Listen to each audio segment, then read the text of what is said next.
Hey everyone, it's Fryga with Tide Property Management, Director of Property Management. And today I wanted to take just a couple minutes to kind of go over where we were as a market and where we're heading into 2023. And if it even makes sense for you to possibly rent or sell your property.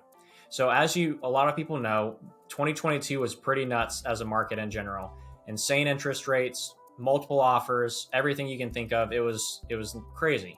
Moving into 2023, we've seen the market shift a little bit. So there's a couple questions that people ask themselves when it comes to their property. Should I rent my house out or should I sell it? And there's a few things to keep in mind. One of the biggest and most obvious is, what's your interest rate like? Do you have a sub 4%, 3%, or even a 2% interest rate?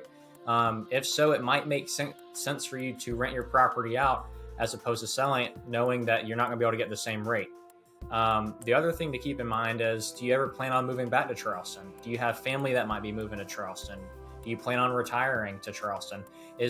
Are any of these factors going to affect how you sell your property or rent it? Yes, because if you decide to eventually move back, you'll want your house to come back to, and it's a great idea to rent it out, make money on it while you're out of state, and have something to return to later on down the road.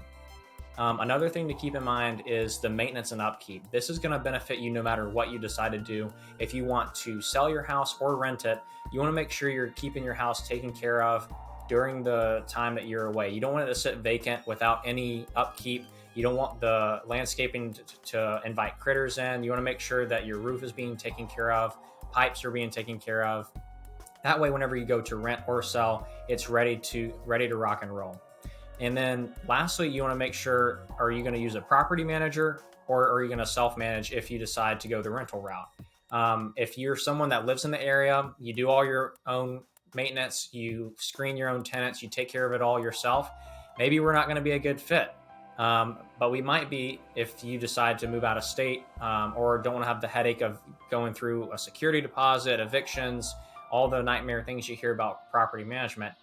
Let's come out, have a conversation. Like I said, we might not be a good fit, but let's lay out all the options so that way you make the most informed decision when it comes to your most precious asset. As always, my name is Fryga. I'm with Tide Property Management, Director of Property Management, and we look forward to hearing from you.